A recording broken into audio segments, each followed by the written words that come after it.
So, and as Waqas said, I'm Alan Grostephan. I knew Agnes Scott, I knew Professor of Creative Writing here.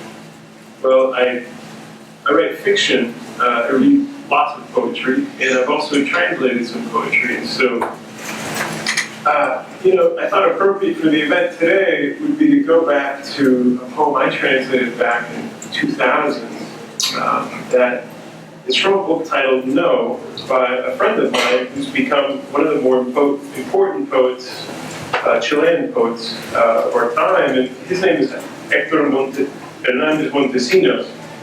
And to talk about this poem, I wanted to give it to read it, give it a little context. In the poem, you'll hear a line that refers to 17 years of flames. And the 17 years of flames refers to the dictatorship of Pinochet. Hector is, I guess, pretty much of my generation. He grew up during the dictatorship, which lasted from 1973 to 1990. And without going too far into details about the dictatorship, I should say that the dictatorship, or the coup, the overthrow in 1973 against Salvador Allende's government was carried out by Pinochet, who was the general of the armed forces. And initially there, 30,000 or 3,000 people were disappeared or killed, 40,000 people were imprisoned, many of whom were tortured. Right? And this is how that dictatorship begins. One thing to think about with the poem is that also during this time, these 17 years up to 1990, there was a censorship office in Santiago. So everything written and published in Chile went through this office. And so, of course, any poem that questioned or criticized the dictatorship or the government or the culture in any way, a very conservative culture by force, would not get printed, right? And so this poem is, I think, very much speaking to that censorship office. I think it's under the influence very much of Allen Ginsberg's Howl. And so some of the obscenity and the anger, I think, comes from that influence. The only other thing I wanted to read was, before I read the poem, this book, No, has an epigraph, and the title comes from Michel Foucault, who once wrote, "To say no constitutes the minimal form of resistance. But naturally, in certain moments, this is very important. You have to say no, and to make of this no a form of decisive resistance."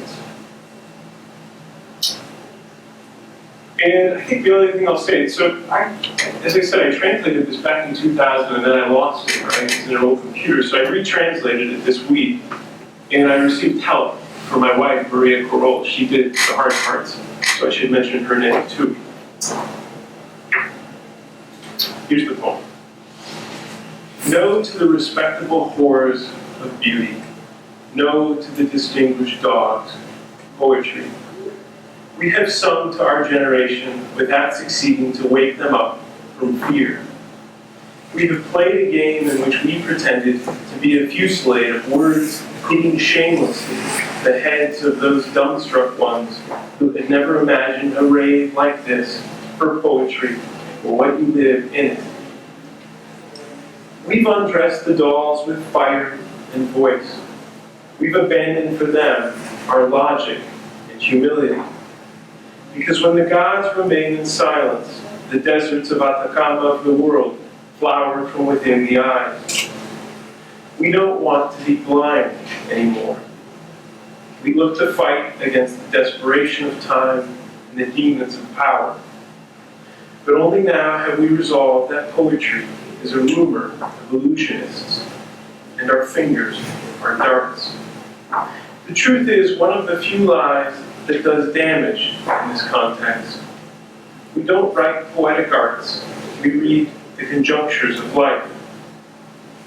It's our turn to do the dirty work, to unclog the gutters of rancid babies, because in the beds of my house, the sleepers don't stop growing, and they squeeze me, and they don't let me write, and they say that we are sick, very sick. Honesty is naked.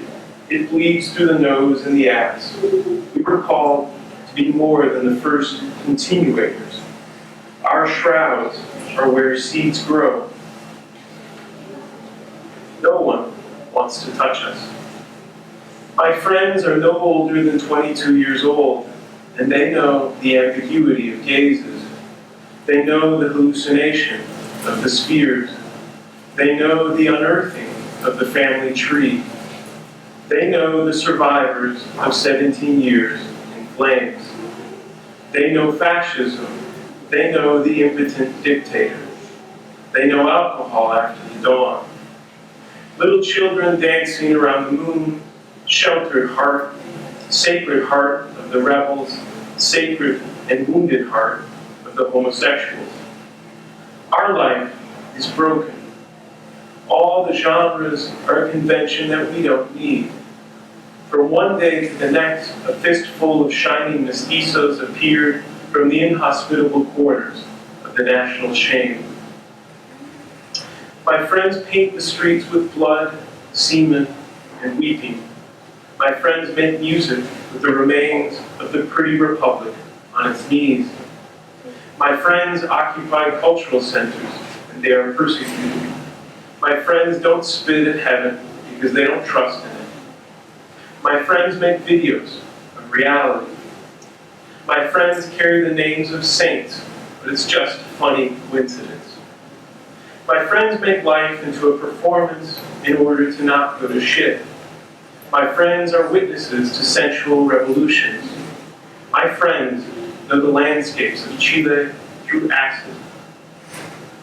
We've made noise in the corners of the city. We've fought, we've gotten drunk, we've loved. They've insulted us for being less mediocre than our parents. We've multiplied the divisions. The past is an excuse to be more of a coward. My friends are poor of the street, of the night, and there are men that commit suicide among my friends, and the insane are not alone. But we have each other, and we have poetry. Thus, we celebrate that we are together announcing the coming of our desires. The worst that can happen is to shut ourselves up, little by little, to fall, to entangle ourselves in the same gallop. Men, women, horses. We are living the grief of our time. No to the respectable whores of beauty. No to the distinguished dogs of poetry. And I thought, since I don't think I want to do the whole poem in Spanish, but I thought to recognize that it was written in Spanish, I'd read just the first, 4 or 5 lines. Is that all right with us? And we just hear it. And I don't know if anyone speaks Spanish here, but I think you'll feel it. You've heard the translation of it.